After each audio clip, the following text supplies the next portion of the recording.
শিক্ষার্থীরা, তোমরা কেমন আছো? আশা করি আল্লাহর রহমতে সকলে ভালো আছো। তোমরা অবগত আছো যে নবম দশম শ্রেণীর একটি হিসাব বিজ্ঞান কোর্স চলমান। আজকে আমরা আলোচনা করব তোমাদের নবম দশম শ্রেণীর পাঠ্য বইয়ের 18 পৃষ্ঠার একটি অঙ্ক আছে। এই অঙ্কটির আমরা করব আধুনিক নিয়মে লেনদেন সমীকরণ। আধুনিক নিয়মে লেনদেন সমীকরণ 2026 সালের পাঠ্য বইয়ের আলোকে 18 নম্বর পৃষ্ঠা অঙ্কটি দেখো। প্রথমে কি আছে, জনাব সাগর 2025 সালে 1 জানুয়ারি নগদ 90,000 টাকা এবং 2,50,000 টাকার আসবাবপত্র নিয়ে সাগর ইলেকট্রনিক্স এর কার্যক্রম শুরু করে। ইলেকট্রনিকের যে সামগ্রী পাওয়া যায় ওই সমস্ত দোকান। আমি কি বলছিলাম, সকল ঘটনাগুলো লেনদেন না, কিন্তু সকল লেনদেনগুলো ঘটনা।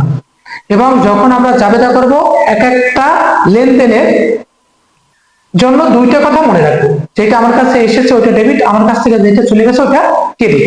আর যখন আমি হিসাবটা করব তখন মনে করবো এই হিসাবটার আমি পরিচালক, কিন্তু মালিক আমি না, আরেকজন ব্যক্তি মালিক আছে। তাহলে মালিক আমাকে দিছে 90,000 টাকা দিছে প্রথমে, আর 2,50,000 টাকা আসবাবপত্র দিছে। তাহলে আমার কাছে যেটা এসেছে ওটা ডেবিট। তাহলে আমরা লিখতে পারি নগদান হিসাব ডেবিট, নগদ টাকা দিচ্ছে, নগদান হিসাব ডেবিট, আর দিচ্ছে আসবাবপত্র, আসবাবপত্র হিসাব ডেবিট, আর হলো মূলধন হিসাব ক্রেডিট। দেখো প্রথমে আছে 1 তারিখ নগদান হিসাব ডেবিট, নগদান হিসাব ডেবিট, আসবাবপত্র হিসাব ডেবিট, ডেবিট, মূলধন হিসাব ক্রেডিট, মূলধন হিসাব ক্রেডিট। নগদ আসলো 90,000 টাকা, টাকা সোজা লেখো 90,000, 2,50,000 আছে আসবাবপত্র, লিখলাম 2,50,000 আসবাবপত্র, আর এই দুইটা যোগ করলে হয় 3,40,000। 3,40,000 আমার মূলধন, 3,40,000 আমার মূলধন। 90,000 আর হলো 2,50,000 হলো 3,40,000। তাহলে নগদ টাকা আছে, সম্পদ যদি ডেবিট হয় এ বৃদ্ধি পায়, সম্পদ তার জন্য এ বৃদ্ধি, এ বৃদ্ধি। আসবাবপত্র, আসবাবপত্র সম্পদ তার জন্য এ বৃদ্ধি, আর মূলধন হলো ও ই বৃদ্ধি, মূলধন হলো ও ই বৃদ্ধি। জাবেদা ছিল নগদান হিসাব ডেবিট, আসবাবপত্র হিসাব ডেবিট, আর মূলধন হিসাব ক্রেডিট। নগদান হলো সম্পদ তার জন্য এ বৃদ্ধি, আসবাবপত্র হলো সম্পদ তার জন্য এ বৃদ্ধি, আর মূলধন হলো মালিকানা সত্ত্ব বৃদ্ধি তার জন্য ও ই বৃদ্ধি। জানুয়ারি 3 তারিখ আছে ব্যাংকে 50,000 টাকা জমা দিয়ে একটি হিসাব খোলা হবে। ব্যাংকে 50,000 টাকা জমা দিয়ে একটি হিসাব খোলা হবে। আমি ব্যাংকে টাকা জমা দিছি তার জন্য ব্যাংক হিসাব ডেবিট। যেহেতু ব্যাংকে টাকা জমা দিছি, ব্যাংকে আমার টাকা বৃদ্ধি পেয়েছে, ব্যাংক হিসাব ডেবিট। আর আমার কাছ থেকে কি চলে গেছে? নগদ টাকা চলে গেছে, নগদান হিসাব ক্রেডিট। ব্যাংক হিসাব ডেবিট, নগদান হিসাব ক্রেডিট। ব্যাংক হিসাব ডেবিট, ব্যাংক হিসাব ডেবিট, আর নগদ টাকা জমা দিছি ব্যাংকে, আমার কাছ থেকে নগদ টাকা চলে গেছে, নগদান হিসাব ক্রেডিট, নগদান হিসাব ক্রেডিট। টাকা হলো আছে 50,000 টাকা, নগদে আমি 50,000 টাকা জমা দিছি, 50,000 টাকা, আর ক্রেডিট হলো 50,000 টাকা। ব্যাংক হলো সম্পদ, ব্যাংক হলো সম্পদ তার জন্য এ বৃদ্ধি পেয়েছে, আর নগদ ও সম্পদ, সম্পদ যদি ক্রেডিট দিয়ে যায় সম্পদ হ্রাস পায়, তার জন্য আমরা লিখলাম এ বৃদ্ধি, কারণে লিখি এ বৃদ্ধি, আর এ হ্রাস, এ হ্রাস। 50,000 টাকা ব্যাংকে জমা দিয়ে হিসাব খোলা হলো। জাবেদা হলো ব্যাংক হিসাব ডেবিট, নগদান হিসাব ক্রেডিট। টাকা হলো 50,000 টাকা, ডেবিটে 50, ক্রেডিটে 50। ব্যাংক হলো সম্পদ তার জন্য এ বৃদ্ধি পেয়েছে, আর হলো নগদ হলো সম্পদ, সম্পদ ক্রেডিট আছে তার জন্য এ হ্রাস পেয়েছে। 5 তারিখ আছে নগদে ফ্যান ও এনার্জি বাল্ব ক্রয় 20,000 টাকা ও ধারে বৈদ্যুতিক তার ক্রয় 50,000 টাকা। এটা আমার হলো ইলেকট্রিকের দোকান। যেহেতু ইলেকট্রিকের দোকান, এই ফ্যান কিন্তু এটা আমি বিক্রি করব, এটা আমি বিক্রি করব, আবার নতুন করে বিক্রি করব, এখন ক্রয় করছে আবার বিক্রি করব, তার জন্য এটা হলো আমার পণ্যদ্রব্য।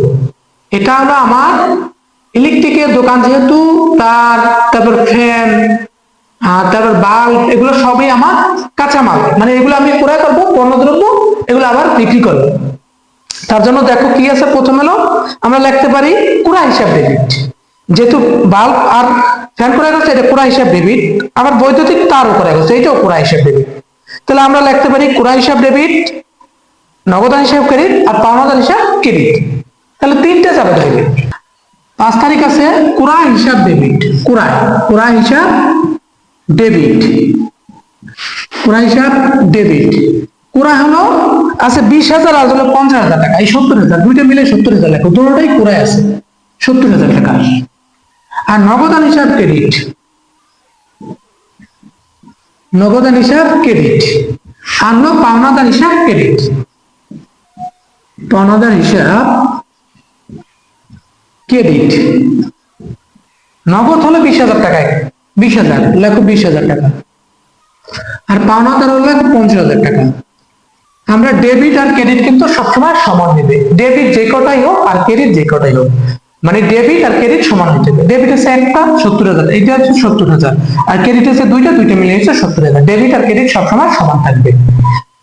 পণ্যদ্রব্য ক্রয় করছি, ক্রয় হলে ই হ্রাস পেয়েছি, আমার পণ্যদ্রব্য ই হ্রাস, ই হ্রাস। আর নগদ হলো সম্পদ, সম্পদ ক্রেডিট আছে, তার জন্য এই হ্রাস, এই হ্রাস। আর পাওনাদার হলো এল, দায়, দায় বৃদ্ধি পেয়েছে, এল বৃদ্ধি, এল বৃদ্ধি। জাবেদা ছিল ফ্যান ও এনার্জি বাল্ব আর হলো তার ক্রয়, তার জন্য আমরা লিখলাম ক্রয় হিসাব ডেবিট। ক্রয় করে আমি 20,000 টাকা দিচ্ছি নগদে, তার জন্য নগদ হিসাব ক্রেডিট। আর 50,000 টাকা ধারে ক্রয় করছি, ক্রয়ের সাথে থাকে পাওনাদার, ক্রয়ের সাথে থাকে পাওনাদার, তার জন্য পাওনাদার হিসাব ক্রেডিট। ক্রয় হিসাব ডেবিট, নগদ হিসাব ক্রেডিট, পাওনাদার হিসাব ক্রেডিট। ক্রয় হিসাব ব্যয় ই হ্রাস, নগদ হলো সম্পদ এ হ্রাস, আর হলো পাওনাদার হলো দায়, তার জন্য ক্রেডিট হচ্ছে এল বৃদ্ধি। 8 তারিখ আছে বিনামূল্যে বৈদ্যুতিক তার বিতরণ। বিনামূল্যে বৈদ্যুতিক তার বিতরণ করছে, তার, এটা কিন্তু আমার সম্পদ না, এটা কিন্তু পণ্যদ্রব্য আমার। যেহেতু বিনামূল্যে তার বিতরণ করছি, এটা আমার ক্রয় ছিল, এটা হলো বিজ্ঞাপনের উদ্দেশ্য আমি বিতরণ করছি, তার জন্য বিজ্ঞাপন হিসাব ডেবিট আর ক্রয় হিসাব ক্রেডিট। বিজ্ঞাপন হিসাব ডেবিট, বিজ্ঞাপন হিসাব ডেবিট, ক্রয় হিসাব ক্রেডিট। যেহেতু পণ্য বিতরণ করছি, তার জন্য ক্রয় হিসাব ক্রেডিট হইবে। টাকা হলো আছে 6,000 টাকা, 6,000। বিজ্ঞাপন হলো ই হ্রাস, আর ক্রয় হয়েছে এবার হইবে ই বৃদ্ধি, হইবে বৃদ্ধি। ক্রয় যদি ডেবিট হইতো তাহলে ই হ্রাস পেত, যেহেতু এটা ব্যয়, ব্যয় এবং পণ্য বিতরণ করছি, তার জন্য এটা ই বৃদ্ধি পাইবে। জাবেদা ছিল বিনামূল্যে বৈদ্যুতিক তার বিতরণ করছে, তার জন্য বিজ্ঞাপন হিসাব ডেবিট আর ক্রয় হিসাব ক্রেডিট। 15 তারিখ আছে ব্যাংক থেকে ঋণ গ্রহণ। ব্যাংক থেকে ঋণ গ্রহণ, আমার ব্যবসার টাকা প্রয়োজন, তার জন্য আমি ব্যাংক থেকে ঋণ আনছি। আমি কি পেয়েছি, ঋণ আনলে টাকা পেয়েছি, আমার কাছ থেকে কিন্তু এবার কিছু যায় নাই, আমার দায় বৃদ্ধি পেয়েছে। যদি দায় বৃদ্ধি পায়, দায় হিসাব ক্রেডিট হয়, তার জন্য আমরা লিখতে পারি নগদান হিসাব ডেবিট আর ব্যাংক ঋণ ক্রেডিট। নগদান হিসাব ডেবিট, নগদান হিসাব ডেবিট আর ব্যাংক ঋণ ক্রেডিট। নগদান হিসাব ডেবিট আর ব্যাংক ঋণ হিসাব ক্রেডিট। টাকা হলো 1 লক্ষ, ডেবিট সোজা লেখো 1 লক্ষ টাকা, ডেবিট সোজা লেখো 1 লক্ষ টাকা, আর ক্রেডিট সোজা লেখো 1 লক্ষ টাকা। যেহেতু নগদ হলো সম্পদ, নগদ কি সম্পদ, সম্পদ ডেবিট আছে, তার জন্য এ বৃদ্ধি, সম্পদ ডেবিট আছে এ বৃদ্ধি। আর হলো আমার ব্যাংক ঋণ, ব্যাংক ঋণ হলো দায়, ব্যাংক ঋণ হলো দায়, তার জন্য এল বৃদ্ধি পেয়েছে। এবার আমার দায় বৃদ্ধি পেয়েছে, তার জন্য এল বৃদ্ধি। জাবেদা ছিল ব্যাংক থেকে ঋণ গ্রহণ, যেহেতু ব্যাংক থেকে ঋণ গ্রহণ করছে, আমি টাকা পেয়েছি, আমি যেহেতু টাকা পেয়েছি, তার জন্য নগদান হিসাব ডেবিট, আর আমার দায় বৃদ্ধি পেয়েছে, তার জন্য ব্যাংক ঋণ হিসাব ক্রেডিট। টাকা হলো 1 লক্ষ টাকা, 1 লক্ষ টাকা। 25 তারিখ আছে ফ্যান ও বৈদ্যুতিক তার বিক্রয় যথাক্রমে নগদে হলো 60,000 টাকা এবং চেক হলো 10,000 টাকা। আমি বৈদ্যুতিক তার এবং ফ্যান বিক্রয় করছি, বিক্রয় করে আমি নগদ পেয়েছি 60,000 টাকা। যেহেতু নগদ টাকা পেয়েছি, নগদান হিসাব ডেবিট। আর আমাকে একটা চেক দিয়েছে, আমরা জানি চেকের সাথে সম্পর্ক ব্যাংকের, তার জন্য যেহেতু আমি চেক পেয়েছি, ব্যাংক হিসাব ডেবিট হবে। আমি যদি চেক পাই ব্যাংক হিসাব ডেবিট, আমি যদি কোনো সময় চেক দেই ব্যাংক হিসাব ক্রেডিট হবে। আমরা জানি যে চেকের সাথে সম্পর্ক ব্যাংকের। ব্যাংক ছাড়া কারো পক্ষে চেক বানানো সম্ভব না, শুধু দিতে পারি আমরা চেক অথবা চেক গ্রহণ করতে পারি। তার জন্য চেকের সাথে সম্পর্ক ব্যাংকের। আমরা যদি কোনো সময় চেক পাই ব্যাংক হিসাব ডেবিট, আমরা যদি কোনো সময় চেক দেই ব্যাংক হিসাব ক্রেডিট। তাহলে দেখো কি আছে, নগদান হিসাব ডেবিট, নগদান হিসাব ডেবিট, ব্যাংক হিসাব ডেবিট। যেহেতু আমরা চেক পেয়েছি, ব্যাংক হিসাব ডেবিট, ব্যাংক হিসাব ডেবিট। টাকা ছিল, নগদ পেয়েছি আমরা 60,000 টাকা, 60,000 টাকা লেখো 60। আর চেক পেয়েছি 10,000 টাকা, ব্যাংক সোজা লেখো 10,000 টাকা। আর এই দুইটা মিলে হচ্ছে বিক্রয়, বিক্রয় হিসাব ক্রেডিট লেখো, বিক্রয় হিসাব ক্রেডিট, ক্রেডিট। এই দুইটা মিলে হয় 70,000 টাকা। আমি কি বলছিলাম, ডেবিট আর ক্রেডিট সমান হতে হবে, ডেবিট আর ক্রেডিট সমান হবে।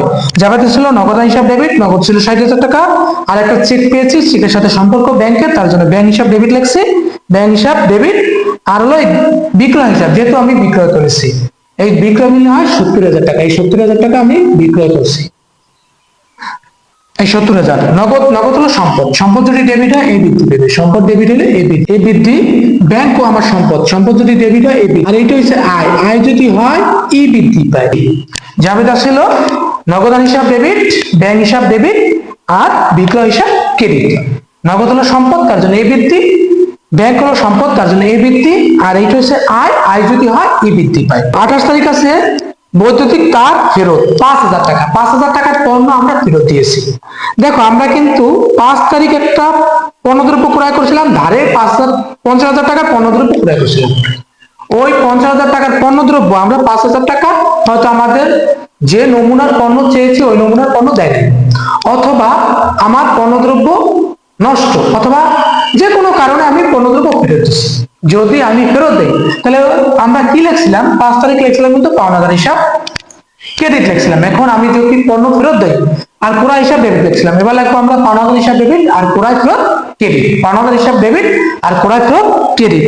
দেখো 5 তারিখে কিন্তু কোনো নাম ছিল না, কোনো প্রতিষ্ঠানের নাম ছিল না। আমরা জানি যে যদি কোনো প্রতিষ্ঠানের নাম অথবা কোনো ব্যক্তির নাম থাকে এবং ওইটা যদি বাকিতে হয় ওইটা অবশ্যই পাওনাদার হবে। কি হবে? অবশ্যই পাওনাদার হবে। আর যদি কোনো ব্যক্তির নাম অথবা কোনো প্রতিষ্ঠানের নাম না থাকে তাহলে ওইটা আমরা প্রদায় হিসাব লিখতে পারি। প্রদায় হিসাব লিখলেও হইবে, পাওনাদার লিখলেও হইবে, কোনো সমস্যা নাই। তুমি পাওনাদারও লিখতে পারো, প্রদায় হিসাব লিখতে পারো। যদি তুমি অবশ্যই কোনো ব্যক্তির নাম অথবা কোনো প্রতিষ্ঠানের নাম থাকে তখন কিন্তু প্রদায় হিসাব লিখলে হইবে না, তখন অবশ্যই পাওনাদার লিখতে হইবে, অবশ্যই এটা পাওনাদার লিখতে হইবে। আর যদি কোনো ব্যক্তির নাম অথবা কোনো প্রতিষ্ঠানের নাম না থাকে তাহলে আমরা ওইটা প্রদায় হিসাব লিখতে পারি, প্রদায় হিসাব লিখতে পারি অথবা পাওনাদার লিখতে পারি। দেখো তাহলে আমরা লিখবো পাওনাদার হিসাব ডেবিট আর ক্রয় ফেরত। পাওনাদার হিসাব ডেবিট, পাওনাদার হিসাব ডেবিট, ক্রয় ফেরত হিসাব, ক্রয় ফেরত হিসাব ক্রেডিট। টাকা আছে 5,000 টাকা, লেখো 5,000 টাকা, আর ক্রেডিট সোজা লেখো 5,000 টাকা। পাওনাদার, পাওনাদার এবার ক্রেডিট আছে তার জন্য এল হ্রাস হয়েছে, এল হ্রাস। আর হলো ক্রয় ফেরত ই বৃদ্ধি, ই বৃদ্ধি।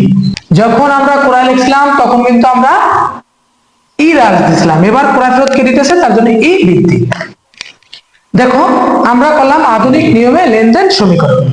তাহলে 1 তারিখ কি ছিল, নগদ 50,000 টাকা এবং 2,50,000 টাকার আগ্রহত নিয়ে ব্যবসা শুরু করছে। যাবে হলো নগদান হিসাব ডেবিট, আগ্রহত হিসাব ডেবিট, মূলধন হিসাব ক্রেডিট। নগদ হলো সম্পদ তার জন্য এই বৃদ্ধি, আগ্রহত সম্পদ তার জন্য এই বৃদ্ধি, আর মূলধন হলো মালিকানা সত্ত্ব ওই বৃদ্ধি। তারপর এটা আছে 50,000 টাকা ব্যাংকে জমা দিয়ে হিসাব খোলা হলো, ব্যাংক হিসাব ডেবিট আর নগদান হিসাব ক্রেডিট। ব্যাংক হলো সম্পদ তার জন্য এই বৃদ্ধি, আর ব্যাংক নগদ হলো সম্পদ তার জন্য ক্রেডিট আছে এ হ্রাস। তারপরটা আছে পণ্য ক্রয় করছি, পণ্যদ্রব্য ক্রয় করছি, ক্রয় হিসাব ডেবিট, নগদ হিসাব ক্রেডিট আর পাওনাদার হিসাব ক্রেডিট।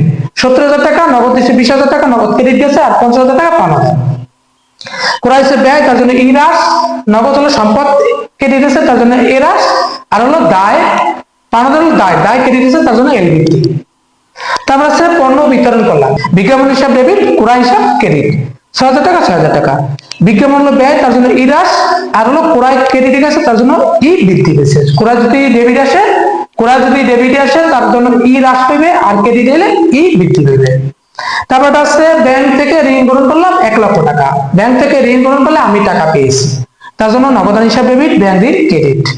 নগদ হলো সম্পদ, সম্পদ ডেবিট হচ্ছে এ বৃদ্ধি, আর হলো দায়, দায় ক্রেডিট হচ্ছে তার জন্য এল বৃদ্ধি। তারপরটা হচ্ছে পণ্য বিক্রয় করছি, বিক্রি করে আমরা 60,000 টাকা পাইছি নগদ, আর চেক পাইছি 10,000 টাকা। যাবে হলো ব্যাংক নগদান হিসাব, নগদান হিসাব ডেবিট 60,000 টাকা, ব্যাংক হিসাব চেকের সাথে সম্পর্ক ব্যাংকের, তার জন্য ব্যাংক হিসাব ডেবিট 10,000 টাকা, বিক্রয় হিসাব ক্রেডিট 70,000 টাকা। নগদ হলো ব্যাংক, নগদ হলো সম্পদ এ বৃদ্ধি, ডেবিট আছে, ব্যাংক হলো সম্পদ ডেবিট আছে তার জন্য এই বৃদ্ধি, আর বিক্রয় হচ্ছে আয় তার জন্য ই বৃদ্ধি। তারপর আছে পণ্য ফেরত দিচ্ছি 5,000 টাকা, যাবে হলো পাওনাদার হিসাব ডেবিট, ক্রয় ফেরত ক্রেডিট। পাওনাদার হলো দায়, দায় বা ডেবিট আছে তার জন্য এল হ্রাস পেয়েছে, আর ক্রয় ফেরত এটা হলো ই বৃদ্ধি পেয়েছে। এই হলো আমার আধুনিক নিয়মে লেনদেন সমীকরণ। আশা করি অঙ্কটা বারবার করবা। আর তোমরা জানো যে আমরা 2026 সালের পাঠ্য বই অনুসারে অঙ্কগুলো দিয়ে থাকি।